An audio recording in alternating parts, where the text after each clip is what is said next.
All right, welcome everybody.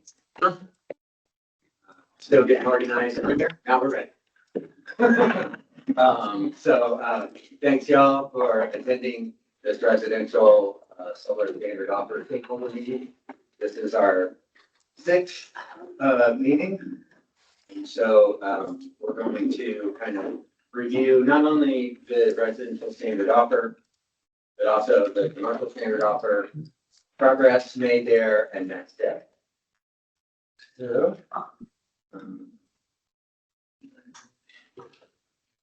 right.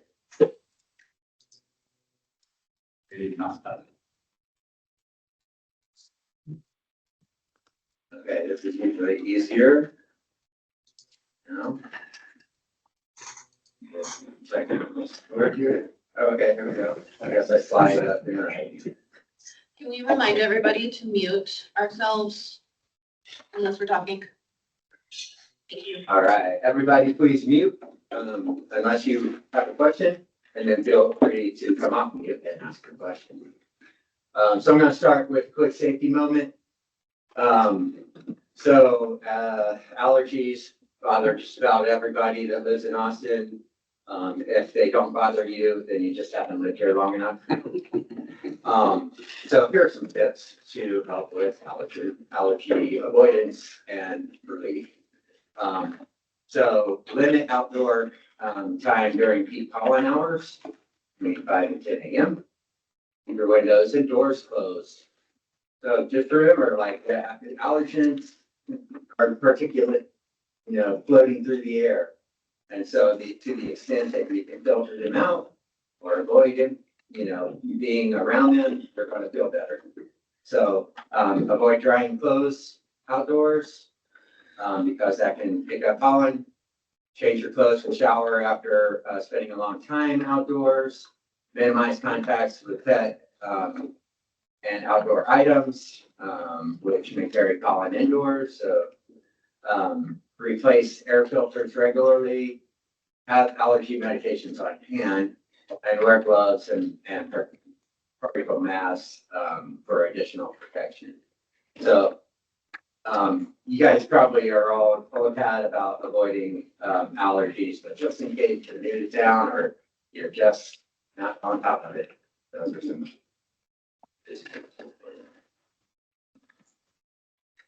All right, this is going to take some getting this to. The system's all over the place. And seeing that things are out of order here, did you grab the right deck? It might just be running through back and forth because of lag. Okay. All right, so our agenda today, we're going to go over standard offer. We're going to look at the rate itself. We're going to go over commercial standard offer, projects and queues and some challenges there. We're going to talk about residential and then how we move. This is so on into it. And that is not the right slide for me to start with.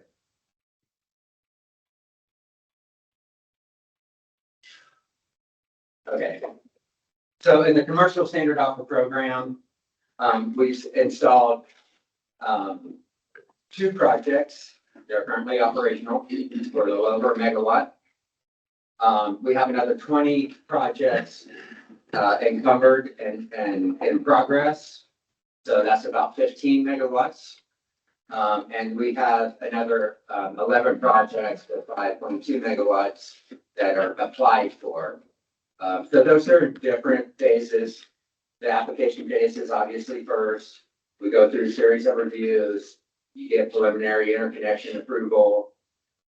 Once we get to interconnection approval and having the DIGFA and sign contracts, that's when you can eventually, start installing your projects and then finally project completion. So we are moving along through these queues. We've got a good amount of solar here. This is really, encouraging, but it's not without challenges.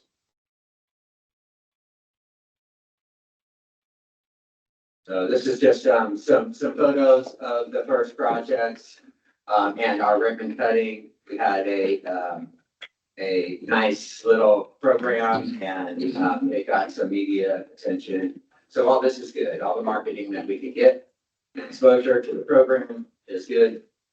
We've had several news articles now out about this program. So we're getting the word out, from Austin Energy side. But as I said, the commercial, standard offer program does not have, it's not just running through without a hitch. We're seeing some challenges. One of the challenges is the interconnection point. So we're finding that for commercial projects, a lot of times they'll have a dedicated transformer. And so from the transformer, it is typically, in that case, when it's a dedicated transformer, the CTs, which facilitate metering, are located inside the transformer and wrap around that bus bar. And then it goes from there, the conduits and conductors go from there into the building where you have their main electrical service. So the challenge is trying to have an interconnection point ahead of those CTs. And in order to do that, you either need to have room on the bus bar to slide the CTs over, remount them, and then interconnect on the other side of the bus bar. Or you need to take the CTs out of the transformer, intercept the conduit and conductors as they go towards the building from the transformer, stub them out of the ground, create a new service there where you can put your new CTs and have a new interconnection point so that you can interconnect ahead of those CTs. So that is the most viable way. Doing it inside of the transformer usually requires that you extend the bus bars, put in additional equipment to make sure the CTs are mounted. You're reconfiguring everything that goes into that transformer. And that causes issues with our service crews. So they're going out there maybe 2 o'clock in the morning because the transformer blew up. They're opening that transformer and then they're seeing all this custom work inside there. They don't have the ability to deal with that. It needs to be somewhat standard. Also, like in a lot of those cases, you're moving the CTs from being up here to like down here. So now they're like working on their bellies and backs, trying to, do work inside these transformers. It increases an additional risk. And so for that reason, we're pretty against doing modifications in the transformer. So it's going to either look like mount a new transformer or do what I said and kind of intercept and stuff out in between the transformer and the building, which comes at pretty extensive costs, and can potentially kill these projects. So one of the things that we're looking at to try to mitigate those issues is to enable a behind the meter interconnection where we're still billing the customer for all of their consumption, but we're then separately crediting the standard offer owner for their production. So we did explore this initially, as we were considering all this, and there's some risk there. So one risk is that now you have a service behind a service.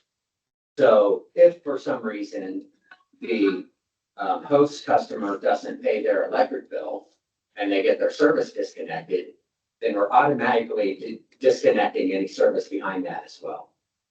So that could be a risk to third parties, that have their standard offer systems located on these roofs. But potentially they mitigate those risks through contractual agreements. And if that can be the case, there are some benefits to having the interconnection behind the meter. Benefit number one, it's the standard way we interconnect solar and have been doing it for years. And that's good for us. It's good to have, consistency, and that enables safety. Another potential benefit is that it can enable resiliency. So you could co-locate a battery there, you can have the isolation device still behind the customer's meter. And in the event that the grid goes down, then the standard offer rate could potentially support that facility to stay up and energized if they have a battery.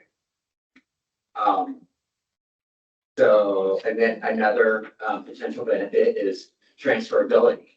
So with the interconnection behind the customer's meter, it would very easily facilitate an ownership flip model where, you know, a third party owns it for the first however many years until they can leverage their benefits out of it.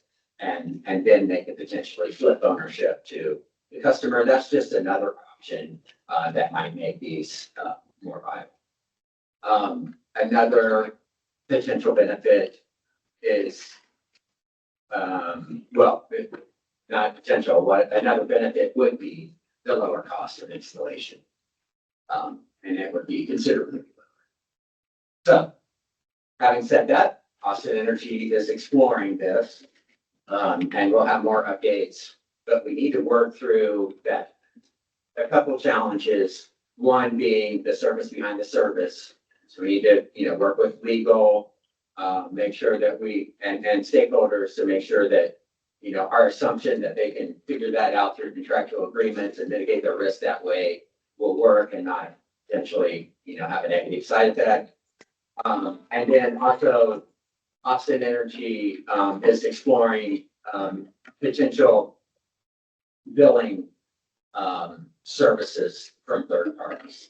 We can modify our billing system. I see some troubles. Modify our billing system to enable this. But it takes time. It takes a lot of time. And it can be really expensive too. We've had other efforts like this where we're modifying billing systems. Some of them take a couple years. One that I can think of took almost 5 years and is still challenging for us. So, you know, that said, there are third-party solutions that have external billing engines. They basically they pull the meter reads, they produce the bill, they feed the bill back into our billing system, and all that happens with an external system that doesn't affect the day-to-day operations of our billing system. That's one of the reasons it takes so long. That's when we make a modification in one area, we have to test everywhere else that might touch it to make sure that it didn't unintentionally impact those operations. And that takes a lot of time. So, and then another challenge for commercial standard offer is the rate forecast. So there's volatility in the rate. This is the nature of the standard offer rate. So that should be well understood. It is tied directly to the ERCOT market. And as the market fluctuates, the rate will fluctuate over time. It gets adjusted once every 3 years based on a 5-year rolling average. So what we're getting feedback on is that there's some anticipation that the rate may decrease at the next adjustment. And that anticipation is leading to a certain set of projects, potentially that's a pretty significant portfolio of multiple megawatts might be backing out of moving forward because they're unable to make their commercial projects, which are of scale and aggregate, they're unable to make them pencil with their financiers. So another thing about the rate that we're looking to potentially adjust in the near future is that currently it's set up to update once every 3 years. And when it does, it's based on a 5-year rolling average. Well, if you play that out over multiple years, you'll see that every 3rd year only gets counted once in those averages.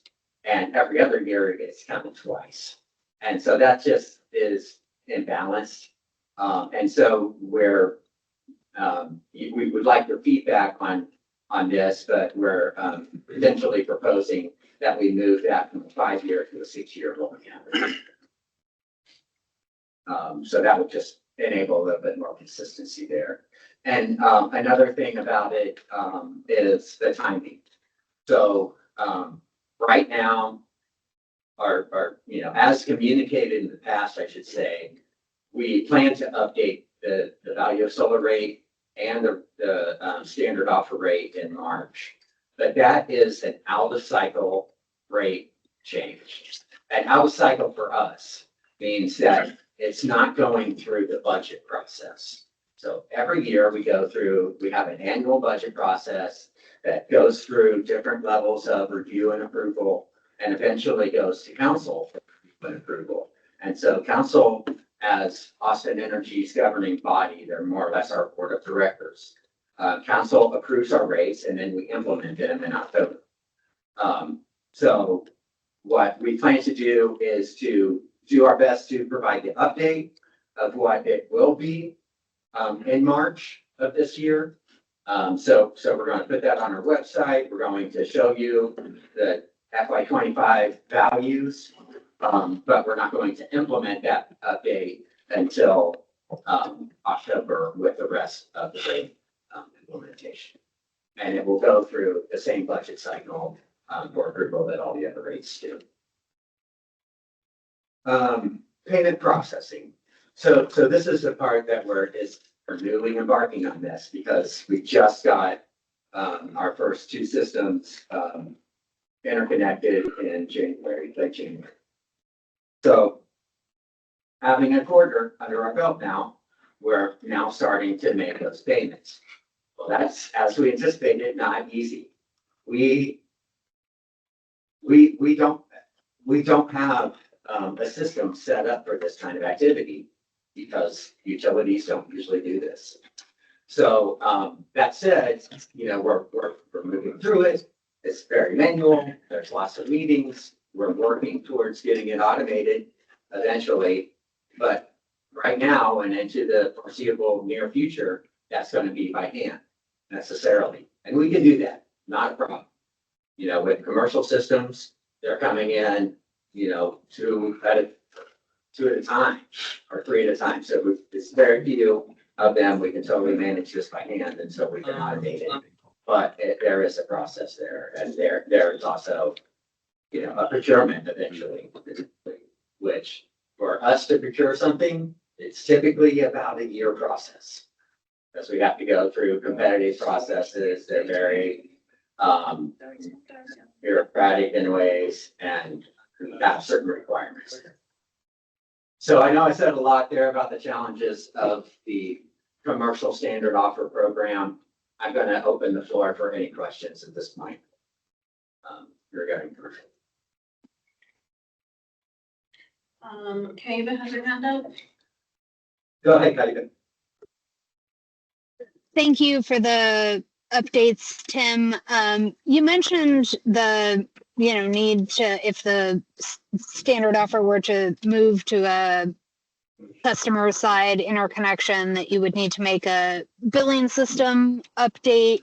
I was just wondering if you could share any more about that. Obviously, there's already a functionality in the system for dealing with value of solar credits, and I'm just wondering if there is it complicated to tell that functionality to in some way tag a customer to say that, like, well, these kilowatt hours are being counted, but they're not going to go onto the bill? Is that essentially what is needed to be updated in the system, or is it something more than that? Yeah, unfortunately, it's not that easy.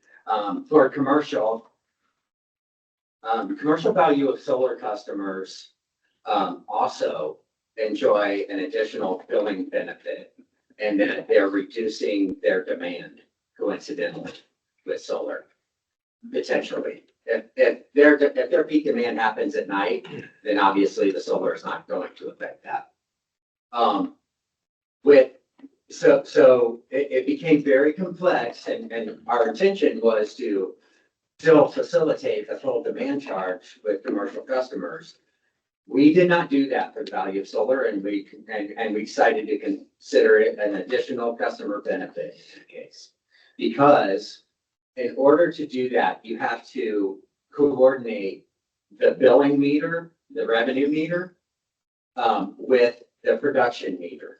They have to be in sync because, and then to determine the demand, you have to look at the customer's draw from the PV meter in coordination with the customer's draw from, and consumption from the grid meter. And then add those up, and then that will tell you what their demand is. But those meters have to be in sync. Well, that doesn't happen naturally. That is not part of our procedure. That doesn't happen with commercial customers currently. And so we would need to have a modification, first of all, just to sync the meters. Secondly, then you have to generate the commercial customer's bill without a value of solar credit on it, which would be a modification in and of itself to the billing system. So there's that as well. And then you have to have this other bill for the commercial customer or for the standard system owner. And then you have to have a credit for the standard system owner.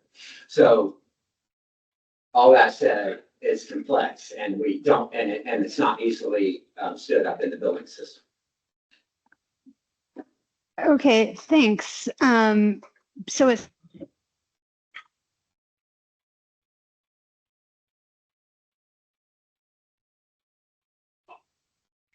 customers getting the demand charge benefit, and I'm just wondering, like, if AE came to terms and was okay with the commercial customers going through the other program, getting that benefit, could the same philosophy not be applied to this program? It's better if it did. And the main reason is because we want the standard offer rate to be viewed and actually be scalable and without incentive. If there's going to be any kind of an incentive, it cannot be built into the rate because that decreases its full recovery mechanism. So that's one of the challenges there. But still, in order to build this with a commercial customer, we would still have to do modifications to the billing system to take the value of the solar rate off of it and build them in and whole building consumption. Yeah, we all know I'm so technically competent. My question has to do with the syncing you were talking earlier. If that problem could be resolved, would that solve a lot of these other issues, or is that just another problem that has to be fixed? Because that seems to, you were talking about like that happens on the. It's one piece of it. Right? Okay, so it's there's one piece. that's syncing the meters and putting the demand charge or getting the demand charge, right? There's one piece that's billing the customer for their full consumption and as they normally would be billed, but they actually now have two sources of energy. So you have to sync, that's why you have to synchronize those meters too. And then so while we have some of that already worked out in the billing system, it's through the value of solar rate. It doesn't have that demand charge being worked out. And then you would have to like take that rate and modify it to take off the value of solar credit because we're paying the third party. We can't pay the customer. Tim, just to piggyback on that, how come they don't sync up though? Yeah. Why is it different? That's a great question. I can't really answer that. I think it just has to do with the way that the meters currently work in the billing system. And even that's a challenge for us today because they're not necessarily starting at the beginning of a billing, at the beginning of a quarter. Yep. They're starting at the beginning of their billing period. So like each customer has a different billing cycle. Well, there are 12 different billing cycles. And so if you're a customer, you're on one of those billing cycles. That may start on the 5th of December. It might start on the 10th of December or the 1st of December, but it varies. And so like getting everything synchronized to where one meter is time synchronized with another meter, it's just difficult. And so we currently do that. We have a tool that we use. It's very manual, but we do that for ABIA because when we installed the community solar array out at ABIA, we ran into this exact challenge. There was no room in the transformer. And everything was metered with CTs in the transformer. So we ended up having to put it behind the meter. In order to bill ABIA correctly, we take the meter reads and we synchronize them in an external system called MV90. And we generate the reads that we then manually feed back into CCMD to generate the bill. So it's a manual thing. Well, on that as well, I wanted to also ask about, so this CTs being a problem, are we, or is someone, kind of like the meter collars, Enphase, SolarEdge, all the different manufacturers started to develop their version of a meter collar. So is somebody, I mean, this is something that is going to definitely be useful for going forward, obviously. So is somebody working on some kind of a design where, we could do the CTs externally after market, et cetera, as an OEM install kind of thing, or not at all?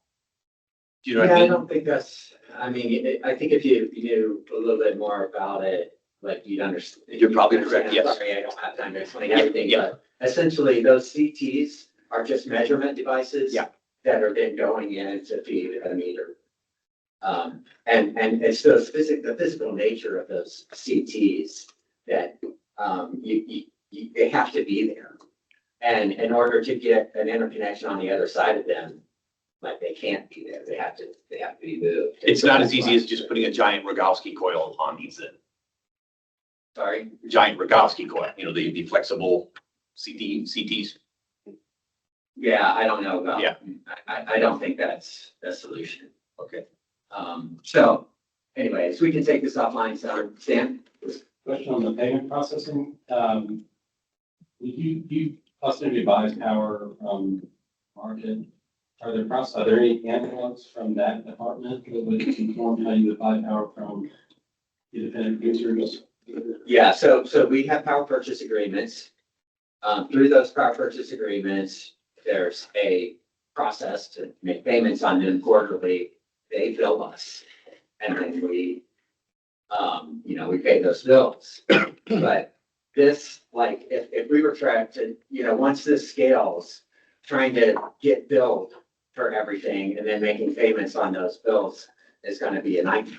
So we need to automate it, right? We need to have some way to make it more like, just day-to-day business that gets done without a bunch of manual processes and things. And paying those BPAs is a very manual process. But right now, you're open to a third party that could manage that. Yes, we're exploring those different opportunities. There are a question in the chat. Could you please share year-over-year rate changes? We haven't made any rate changes yet, Okay. but I will show you in a future slide, the analysis that, in fact, I could probably show you that now. The analysis that goes into the annual process for determining the value for that fiscal year. Let's see if I can. Okay, so on this slide, you'll see that we had the avoided cost components of solar that's interconnected in our load zone for years 21 through 24. So to kind of quickly go over those, I know I've done it many times, but the first avoided cost is that when we're producing energy inside of our load zone, we're not buying it off of the ERCOT market at the load zone price, and particularly the day ahead Austin Energy load zone price. And so that's an avoided cost to us. We don't have to buy that energy off the market. Also, the production of solar aligns, at least to some extent, with 4CP. So ERCOT determines transmission costs to a utility by evaluating 4CP, and that's the utility's load during the highest system, like ERCOT system peak times over the 4 summer months. So each summer month has a 15-minute window that represents ERCOT's peak.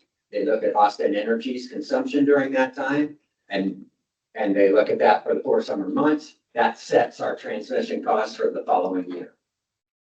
So it also sets our load shed requirement. So to the extent that we can reduce that, we're reducing our transmission costs, we're reducing how much energy we have to shed if there's an ERCOT event. Okay, so that increases our resiliency. And then ancillary services, having solar produced in our load zone reduces our ancillary services costs as well. So we add those up, and then that becomes Austin Energy's avoided cost value for solar that year. And importantly, if the system is over 1 megawatt, then we have to add that back into our load zone, and we don't get the transmission cost benefits for that. So that's why the value for systems over 1 megawatt is less. But that said, I think there is, and somebody can correct me if I'm wrong, and I'm not on that side of the equation, but I think there is potentially a settlement agreement that you can get from ERCOT as an additional revenue if you're the system owner. So if you look at these values, you'll see that in 2022 and in 2023, they're significantly higher. And the reason for that is because we had scarcity events in those years. So there were times in those years where the ERCOT market had more load than it had generation. And so it had to increase the cost on the market to signal peak generators to come online. And so those costs can go from a typical $35 or so per megawatt hour, all the way up to $5,000 a megawatt hour. That's how volatile that is. So one significant event can lead to significantly higher market prices and a significantly higher annual value of solar. So there's definitely volatility there. And this is why we're averaging over many years.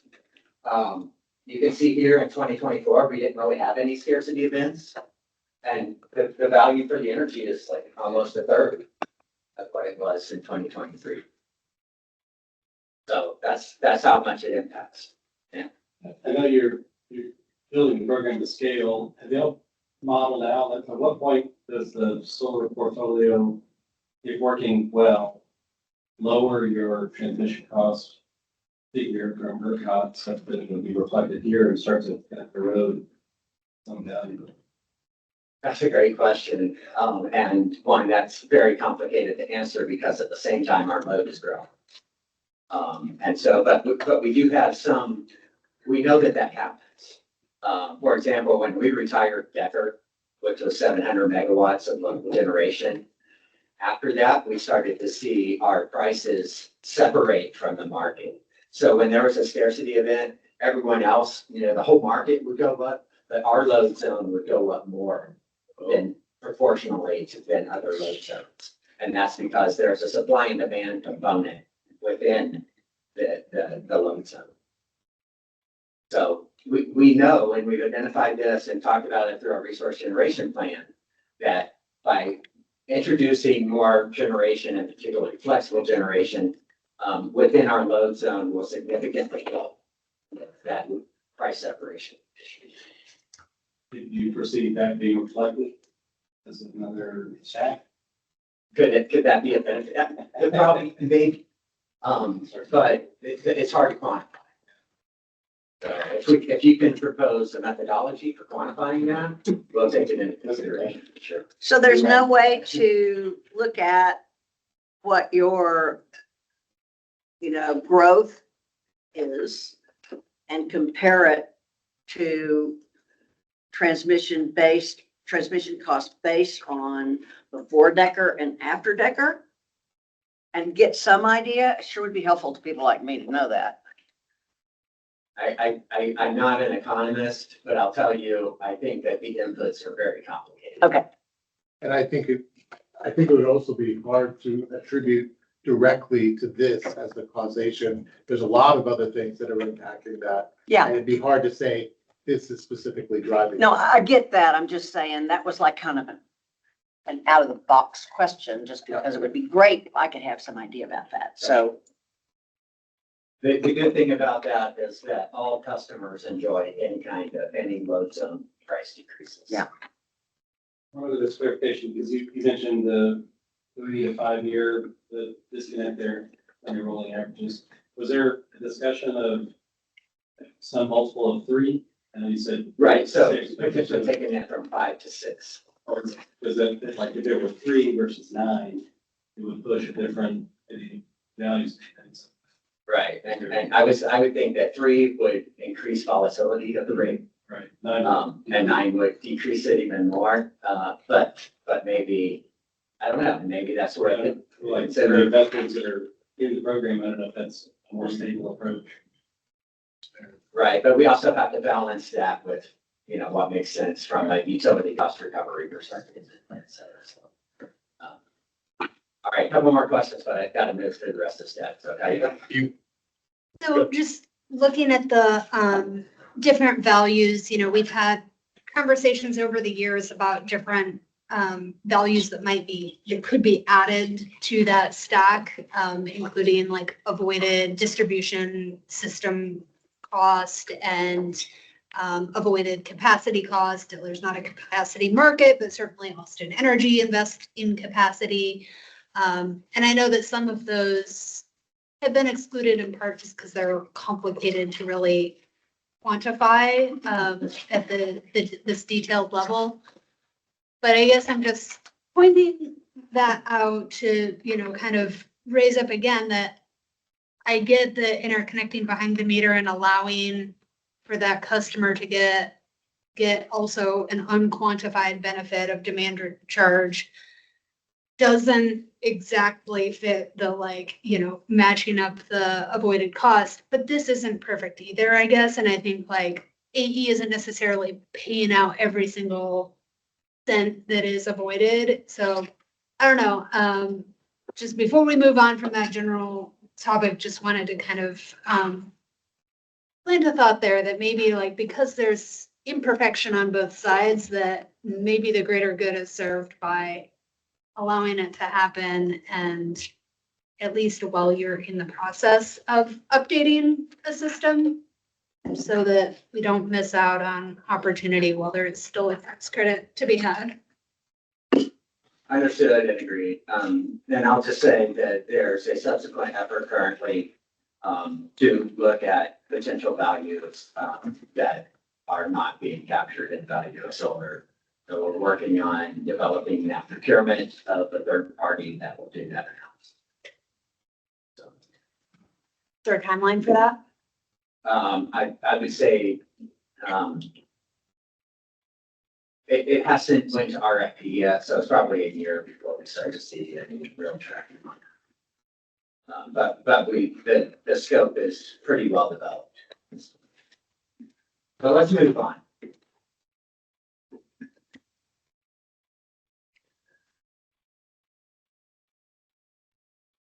Sorry, I've got to find where I was now. Okay, moving on to residential standard offer now.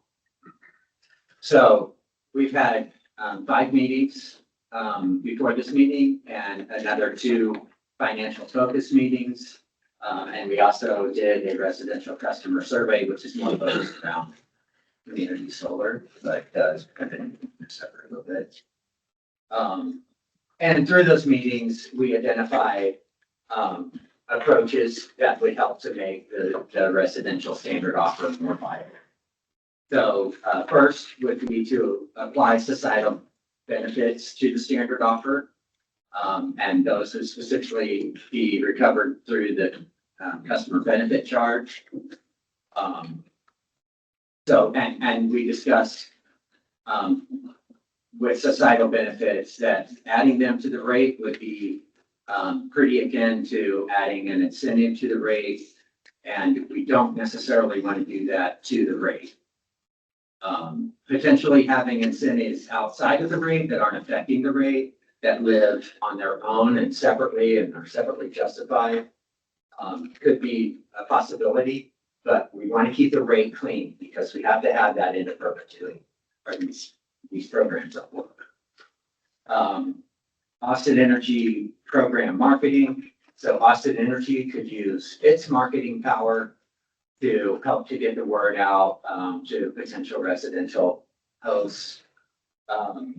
Applying programmatic incentives.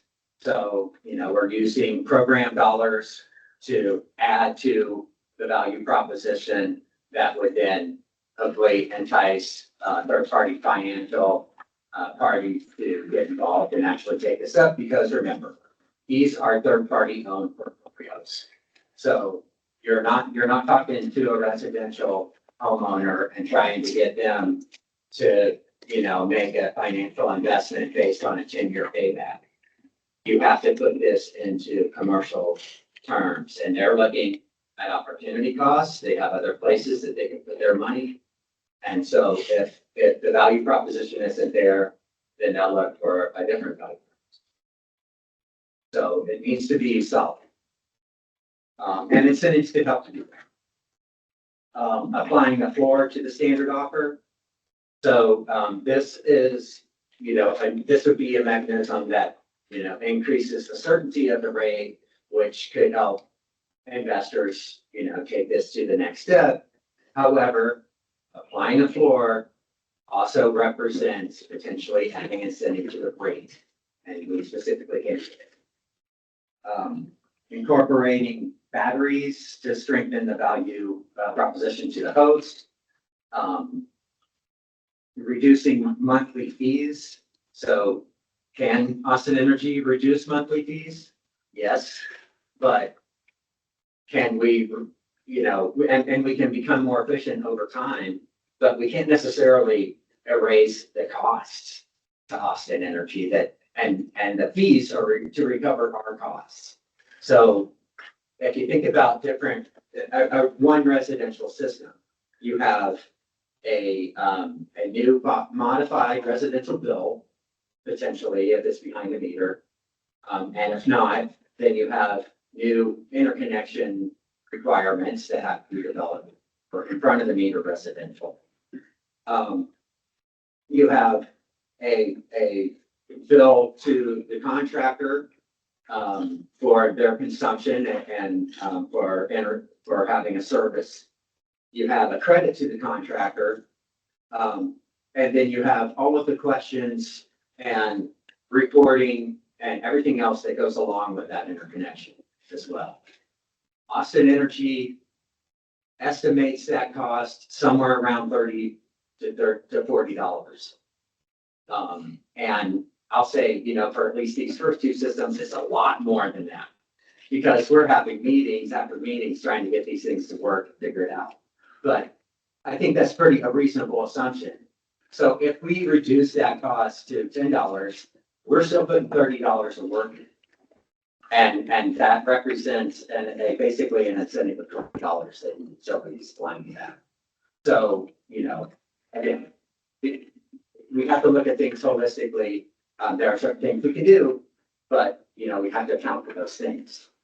So, consumer education, we can, use our platform to develop a consumer education module, help customers protect themselves. Austin Energy has a limited ability to help customers with a negotiation and contract between themselves and a third party. And we honestly don't want to get involved in that. We can't. So we have to limit our liability here. But we can provide them guidance and give them things to look out for. Regulated customer hosting benefits. So that's the idea that Austin Energy is giving 3 cents to the customer on the bill for hosting. That's like an incentive, which could be an approach. And then reducing monthly billing fees for our SSO project. So that looks like sorry, that was already there. So so those are some of the approaches that we identified. And While I think that combinations of these could make residential standard offer work, they come at a cost. So we need to be considerate of that as we're moving forward, and I'll give you some examples here in a minute. So some other factors here worth considering is that, that the changing federal tax credit and the loss of federal support. So we had a $34 million grant that got revoked by the federal government, and it was going to be for residential solar, potentially interconnected behind the meter and owned by a third party. So it has certain synergies with this that we're helping to promote residential standard offer. And that money was helping to do that. And the money's gone now. So those synergies are now gone. Tax credits are going away on an increased schedule. So, some of this the viability of the residential standard offer stems from having a commercially owned portfolio that can leverage federal tax credits. There's a limited amount of time here. So those systems have to be interconnected by the end of FY 27 or calendar year 27. And after that, unless they're safe harbor, they're not going to get benefit. So we were thinking, okay, well, maybe we can figure out a way to aggregate projects, assign them to developers for their portfolios, and enable them to safe harbor. We've worked with procurement to explore this path. The path is pretty challenged because, first of all, it's not a procurement. So it's hard for us in energy to say, hey, we want to allocate megawatts that we don't really have customers lined up for, to contractors based on what we're not really sure. We never went through a process like that. And so we were going to have to really trailblaze and then still try to meet a deadline of July 4th so that people could get their stuff in to do the safe harboring. And procurement and legal said that's not possible. So we abandoned that approach. And then there's operational cost risk, which I kind of explained already to some extent, but just, that this is going to definitely require more systems, more staff time, more interconnection requirements, some safety considerations, billing system modifications, things like that. And then there's some financial risk to the utility, even though the contracts are between the customer and a third party. When something goes wrong there, they're likely to come to Austin Energy with their complaints and concerns. So it's something to consider. Tim, I have a question. This is another stupid question. Why is interconnection issues an issue, or interconnection requirements? Why is that an Yeah. issue? Because we have interconnection, utility side interconnection, which is how the standard offer is set right now. Mhm. We have utility side interconnections work out for commercial, but not for residential. Okay. So we would need to do some exploration there and modify our interconnection. And get guidance, et cetera. And that also makes resilience a challenge. If people wanted to do a battery, if you wanted to do flip ownership at some point, that'd be a real challenge as well. Yeah, so our initial plan was to have all of it behind the meter and basically do most of that exploration through solar for all. But solar for all's off the table for the moment. Another consideration are just the economies of scale. So with a commercial project to achieve a megawatt, you basically have two projects. And so the billing costs for those are somewhere around $76 a month. And a commercial project is already is achieving some economies of scale. And what we're seeing with most of these commercial standard offer projects are coming in as portfolios of projects. So you're not just getting one commercial, project with economies of scale. You're getting multiple megawatts of projects at scale. And so they're able to kind of take that installation cost from an average of $1.90 a watt, which is what we see in the incentive program, down to $1.60 a watt, which is what they get through aggregating these large commercial projects. So you've got $1.60 a watt installed, and you've got $67 a month, as compared to residential, where they're starting off at an average of $3.27 a watt through the incentive program installed. So kind of like even kind of conservatively and generously, where if they can get that in at $2.30 a watt, you know, that would be a pretty good bump for aggregating residential projects. But you're not going to really get any project economies of scale there, because you still have to deploy at all of these different residential homes and do all of those interactions with the customers, all the permits, all the, you know, everything that goes along with that, and through to, you know, ensuring that you're getting the credits for your production and all the stuff. So with those monthly expenses at somewhere around $4,779 a month for the represented 125 projects that it would take to get to a megawatt, you can pretty easily see here that there are some definite cost challenges here. And really, you know, the rate has to remain the rate. So anything above and beyond that, if it's marketing, if it's, you know, lowering monthly costs, applying incentives, societal benefits, all of that represents a incentive to help get that to the cost parity point that we put forward with the standard offer. So I'll pause there, and I see Taylor has a question. I just want to make sure I'm understanding, the ongoing is that monthly meter fee that is being charged. Right. So it's And- $37.50, I think, per interconnection. And residential has 125 interconnections, and Right. commercial has 2.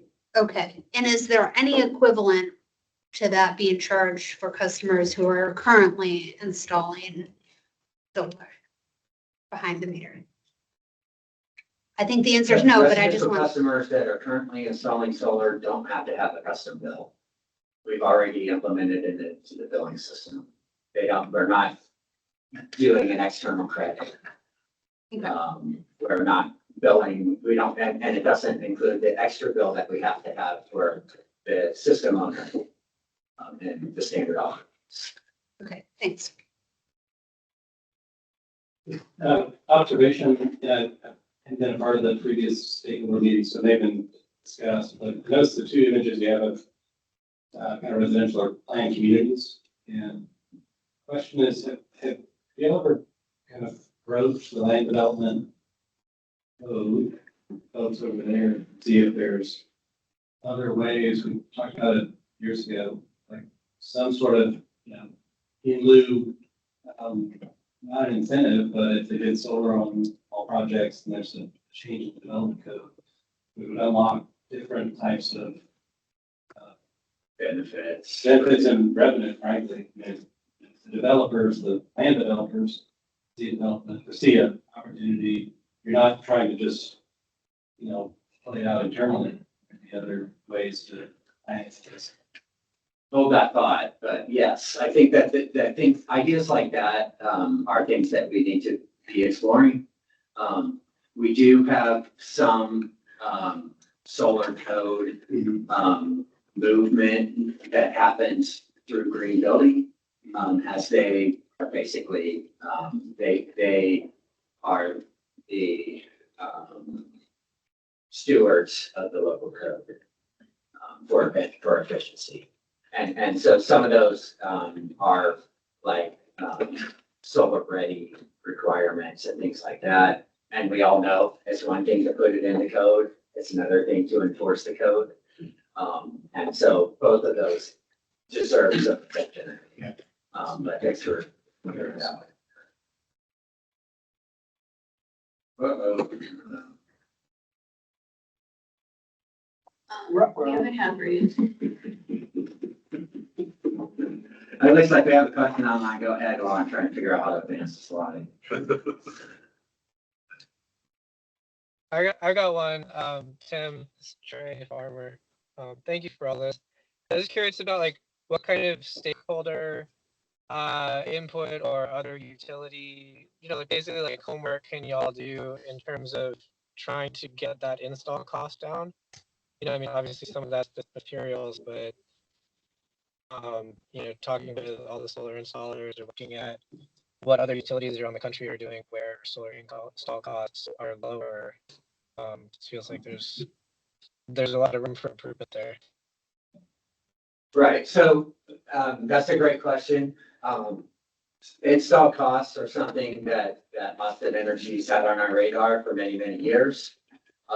We know that what Austin Energy can really affect in regards to that are basically interconnection timelines and smooth interconnection processes. We continually work on that.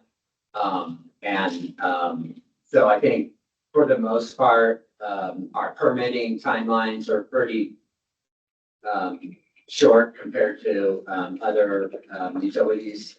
I think we're still working on our shutdown timelines and some of the other timelines and the processes that can get tangentially or have to be moved through tangentially through the processes that CRS, Customer Renewable Solutions, the utility owns. And so we're working with other parts of the process. So working with DSD, the Austin Development Services, ADS now, as well as like our other internal teams to create. We're getting to a point where we're getting ready to create some standards for those that we want to keep within like a 2 to 3 week timeline for disconnects and things like that. So we continually try to work on the soft cost part that Austin Energy can affect. Of course, there's lots of other costs that the industry will have to work on without us. So continuing on, so Customer Renewable Solutions, my team, we have primary drivers and objectives. So one of our main objectives is environmental benefits that you get through renewable energy and achieving our resource generation plan goals. So just to kind of harken back to the resource generation plan, that was a long process that we went through with the community. We looked at affordability, reliability, and environmental sustainability, as well as equity through that lens and through that approach. We identified our primary objectives, and for solar, it's to achieve 405 megawatts of solar by 2035. So what that means is that from the time of that commitment to 2025, we have to average 22 megawatts of installed solar per year. That's something that we've never done. And so we need to focus on approaches that will get us to that goal. And so that's going to lead me to the next step here, my conclusion. So given the constraints and the added incentives that it would take to enable a residential standard offer program, we're going to recommend that we look at other approaches to ensure that, as we move forward, we're putting our efforts into the programs and approaches that will bring the most benefit to our community through the resource generation plan. We've identified that one of those key benefits is just local solar production, like getting that to scale. When I look at the residential standard offer program as we've outlined it and explored it, and the different things that it would take to make it work, it appears to me as though and through some analysis, I think it would take roughly $1 a watt of incentive to make that program, to get that program off the ground. That said, I think $1 a watt it would represent the highest incentive that we have. And I don't think that the opportunity in that market is the same as the opportunity in other areas. So I want to use some time here today, and I know I'm eating into Micah's time a little bit. But I want to use some time here today to start to brainstorm, like what Stan had said, what are different approaches that we could take to help to achieve the resource generation plan goal? Like, not only increase renewable energy production within our load zone, but be looking at the ancillary benefits of that, the benefits to the community, the opportunities to residential and commercial stakeholders and customers. And try to look at the big picture and see how can we best use the potential incentive dollars that haven't even been allocated yet to achieve the most possible. So I honestly don't think that this is our highest and best value approach. So with that, I'll open it up for comments. And I also invite us to think about other ways that we should be exploring and that would represent a good approach that considers opportunity costs. Good business will say, okay, I have an opportunity here and it costs X. I have an opportunity here, it costs X plus 1. And I have an opportunity here, it costs X minus 1. And then how, you weigh those out and see which one has the best opportunity, which is most viable, which is going to lead you to your goals, which is going to lead to the highest benefit. So with that, I'll stop. We're working on trying to get a new interconnection rule done at PUC that encourages utilities to be more transparent about their costs and their benefits. And you guys are close. I went back to that question about interconnection. And the reason we're doing this is that when smaller systems get in the queue because they're behind all these big projects, it just really delays, getting the programs or the systems installed, which adds soft costs, which get passed to the consumers. If we can get those lowered, I don't know how much it would help, but I would think that it would help a little. And I'm assuming that you all would at least consider, if we can get this done at the PUC, that you would at least consider using a similar kind of framework to, and it's basically, plug in this number here, plug in this number there. It's a fill in the blank kind of dot or instrument is the word I'm going to use. So I'm assuming that's something you all would at least consider. I totally support that idea, and I'll say we're currently working on an effort to do that.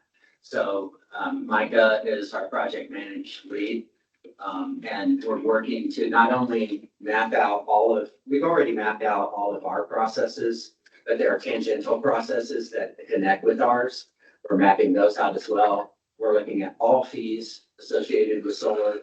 And there's a methodology and a workbook, just like what you're talking about, that aligns fees to costs. Yeah. Right? So we figure out what the cost of service is, and that should be equivalent to what the fee is. Well, there's a national standard that exists out there, and I will work with Micah to get him all that info, just in case it makes your life simpler. Love to see it. Yeah. Love to see it. And hopefully that helps with the soft costs. Yeah. Access Solar. Access Solar. Has a question. Oh. Hey guys, Tim, it's Graham from Access. I think you got to the conclusion in the end that, I've certainly held for a while that, the economics just aren't there on the Resi Standard Offer program. We did the first 2 projects and we have multiple megawatts in the queue.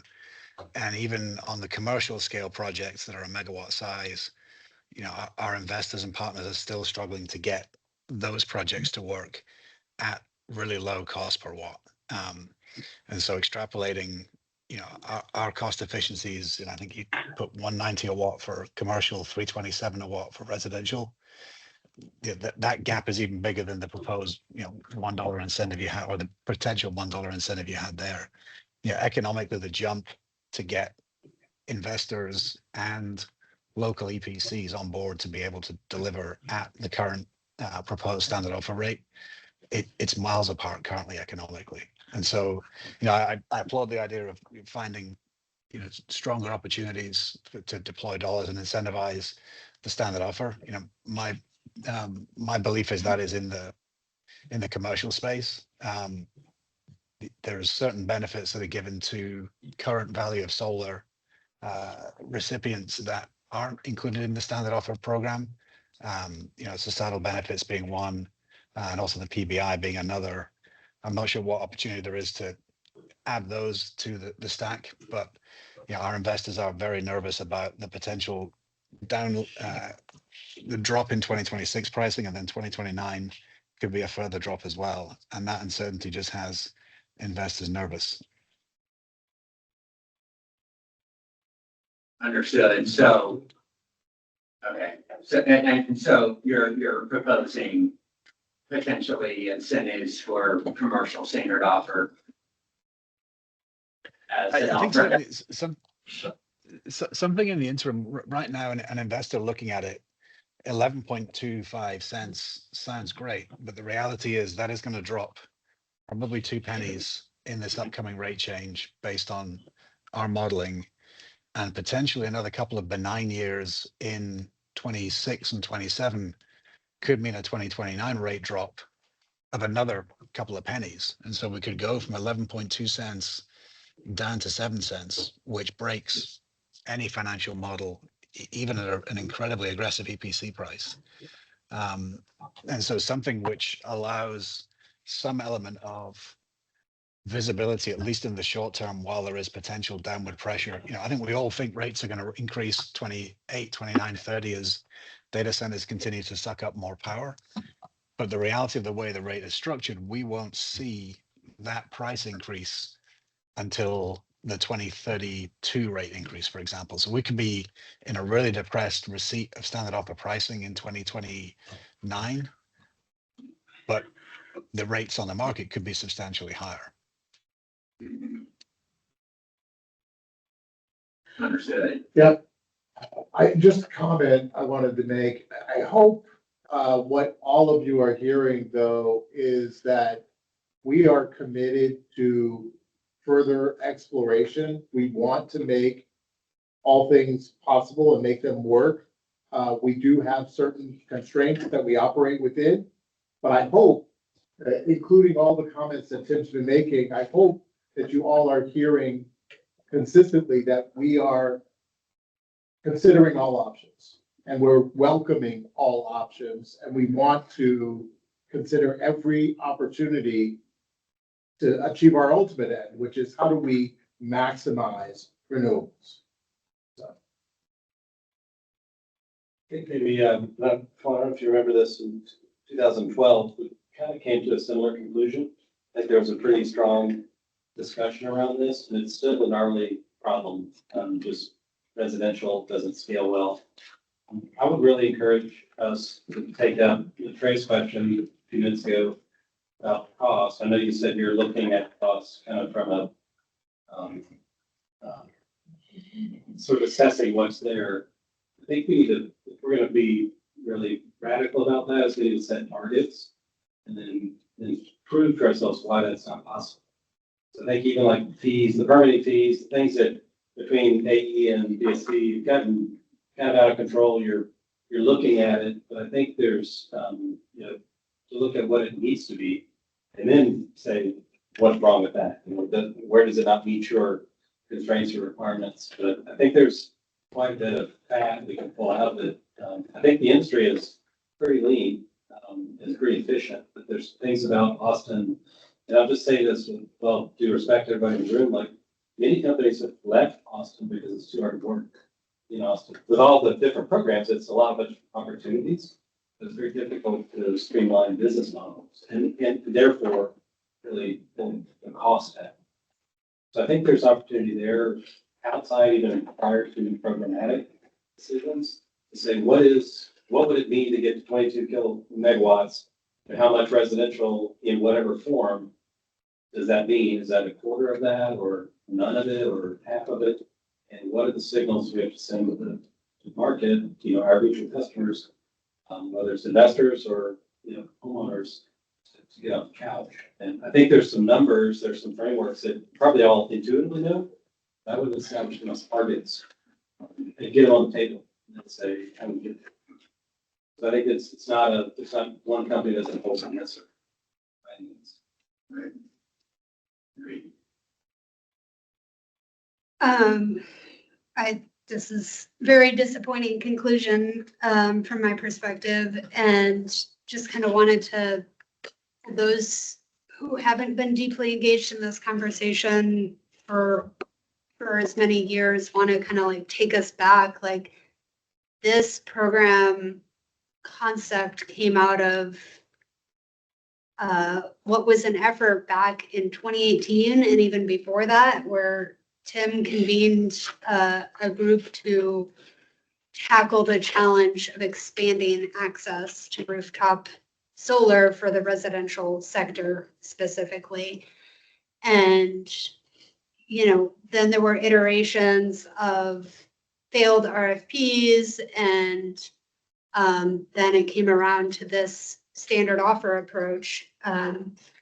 So, I think there's dollars and cents and efficiency of, an investment. Like, I acknowledge that is there for sure, but there's also other goals when it comes to deploying solar, right? Because as you've pointed out, Tim, like, even if a system is installed as a standard offer system, if it is connected behind the meter in particular, it can later be flipped to be an owner, controlled system, a system that really is attached to that customer. And to my eye, if we can't make something like this work, then how is just one-off residential solar in this environment going to work? And so, like, are we just saying, like, we are done with residential solar? And I hear that you're saying other approaches, but I saw a whole list of potential solutions back a few slides that, taken together, for sure are, I think, at that dollar a watt that you mentioned. And I mean, just doing the math with the $2,500, for a minimum 3 kW system, you come out to what, 83 cents a watt. Average And of those is 8K. I hear you. So that's not the actual, but I'm saying you're willing to pay that, right? You, the utility, are willing to pay that. And that's just a piece of it, right? Like, there's also here having the actual full value of solar, that societal benefits, which we heard from Access Solar, support for that as well. But I think also in here, there's other pieces that take those costs down, right? Like that marketing and bundling. There's, other things about incorporating batteries that might also add value. And then there's like, that big monthly fee. I just don't think that, like, it's really equitable to be charging those kind of fees for this program, whereas nothing like that has ever been charged for residential or commercial behind the meter solar. So I think, like, rather than just saying we're not going to do this, I would love to see, like, I'd like to see the spreadsheet of, like, stacking up some of these values and, like, if you stack them up, like, would it work? And even if I realize that maybe there's a couple of these that, like, AE isn't comfortable with or something, but mostly it seems like things that could be done. So why have all of these been scrapped? And is it really 17 cents? Because you Is said what- 83, they're already willing to do, so just the difference between 83 and $1 is only 17 cents. Well, and that doesn't include the the societal benefits of the value of solar. So, I haven't done that math, because that's a little more complicated to convert, but not that much. I just didn't do it on my phone. Yeah, I'll pause there. So To me, I this don't look disagree. impossible. I think that we have identified enough things here to make it viable. It's just the cost of these approaches as compared to the cost of other approaches and the scale and the end of the day benefits to the community and the end of the day, portfolio of solar generation. And what's going to keep us from having to potentially build another peaker in our service territory? And what's going to, how do we actually make enough movement to achieve these goals? Like, I'm afraid that we get focused and almost derailed on this opportunity that's viable with enough incentive. But we've thrown a bunch of incentive dollars and a ton of effort over here into this approach that doesn't get megawatts at a time. And we have these other opportunities that could address residential and could address commercial that we could get for cheaper potentially and with more benefits. And so I want to do what I'm proposing with y'all is to do a opportunity cost analysis for this program and other approaches. To see which one is right. And maybe there's more than one. But like, how can we do that in the best way? Al Braden, let me roll this back to the community solar, not the community solar, the commercial standard offer, which took off as a very successful program and looks like it could stumble really quickly here when the 2024 price dip comes in. One of the things you mentioned here is applying a floor. Was there a floor that Austin Energy could consider that would be high enough to keep the developers interested and only come into effect during those odd years, but it would still get us the kind of volume of solar installation on big rooftops? Is that something you could consider? The problem with that, and I like it in principle, but one of the issues there is that if it's tied to the rate, then you've compromised the rate and it's no longer, it has incentive in it, and that keeps it from being scalable and sustainable for the utility. Now, if there's a mechanism to do that outside of the rate through some type of incentive, then I think that's definitely worth exploration. You could right? call, 'Cause you could look at those dips and fund them as an incentive then, I guess, as opposed to a rate. Is that possible? Yeah, so it's not impossible, and I think we need to, look at things like that creatively. Because it's something that we haven't done yet. We don't have, like Austin Energy has the limited ability to put contingency funds into a bucket for future years. We can't really do that because of the way that our budget's structured and our finances are structured. But maybe there's some other way, or maybe it's a performance-based incentive that gets us through to, the first 6 years or whatever. It's as long as it's a mechanism that can be justified and that I want to say, squares up against other opportunities and wins and is separate from the rate, then I think it's potentially viable and worth exploration.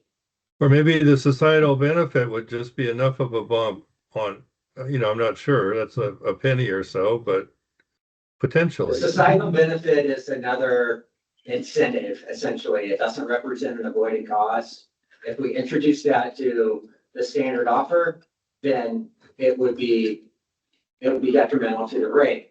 But if we could initiate something similar, a PBI or something outside of the standard offer rate, and it was justified on its own as an incentive, and again, compared to other opportunities, then I think that is a potentially viable approach. The societal benefit could be avoiding a peaker.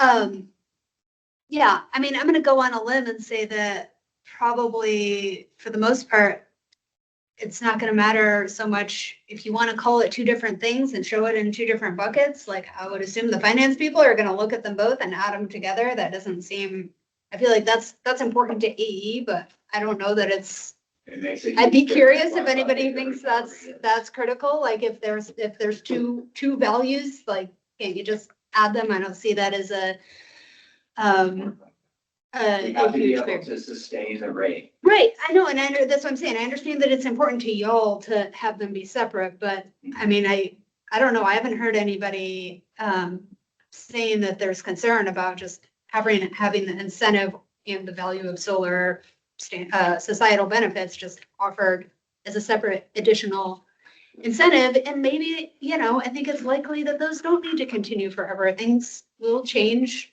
politically, economically, right? But we are in a tough moment now, and I think I look at this moment and I am hoping that AE steps up and yes, does all the extra things right now to keep our local momentum as, a city and that wants to move to clean energy, and also for the industry that is here and has people working, that everything doesn't just get dismantled for 3-4 years and then we have to try to rebuild when conditions change.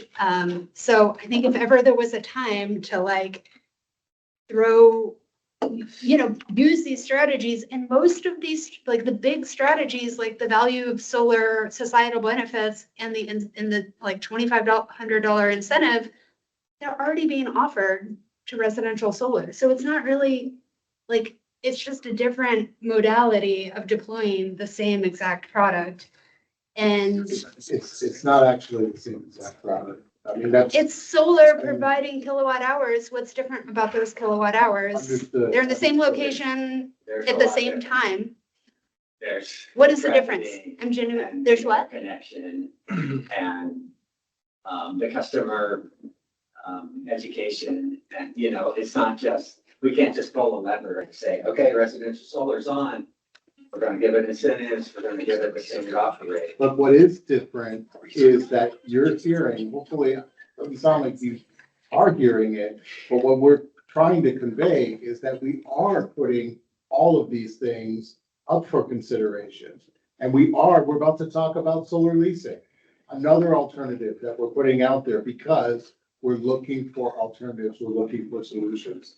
So hopefully that's what you're hearing, because that's what we're saying. And The what ideas we're that are trying to being do proposed is optimize our staff, our budgets, our opportunities to get the most out of it.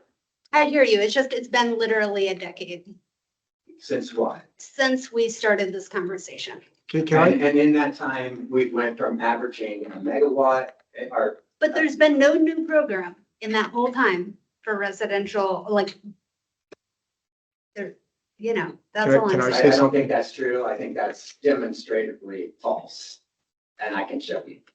Can I say something? I mean, Stan actually referenced 2012 and, what he's referencing is the local solar advisory committee.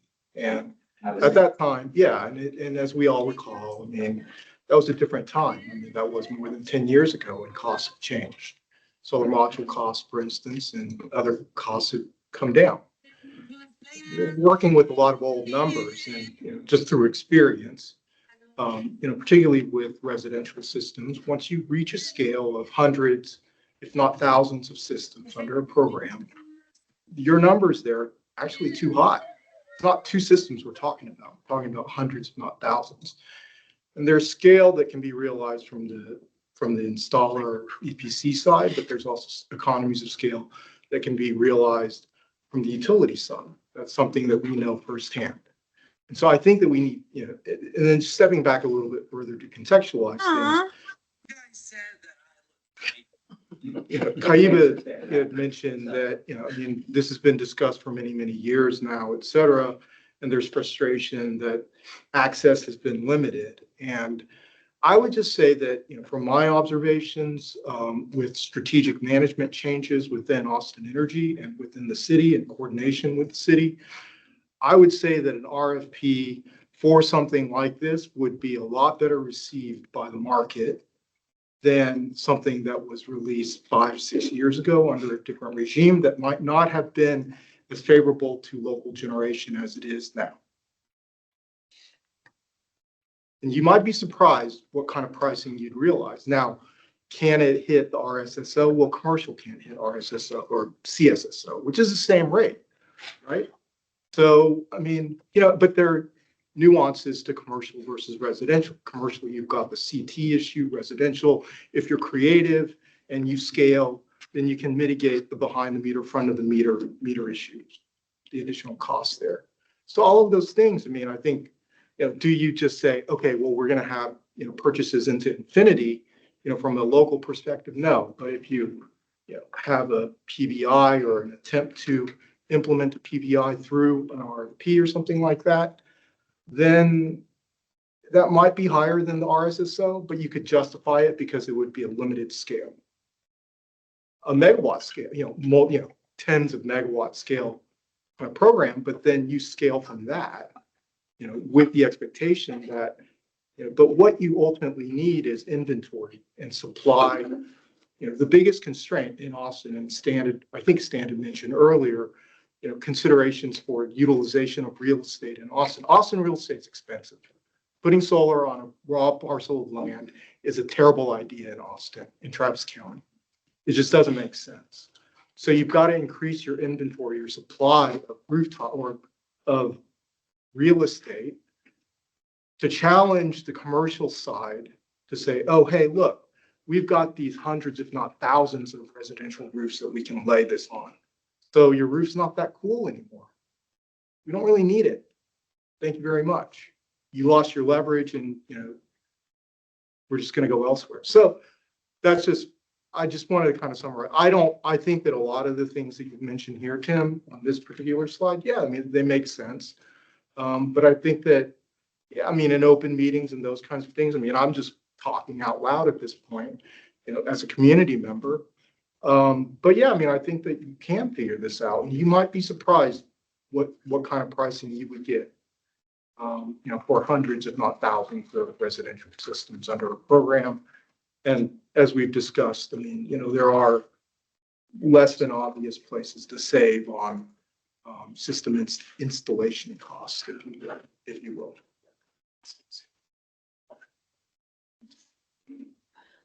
Couple more questions. We really need to move on. All right. I know there's questions in the chat, and thank you, Micah, for answering a couple of them. If you guys have questions, please email solar@oxford.com and we will get to you. I'm sorry, I know that you guys had your hands up for a while. Great discussion though. Thank you.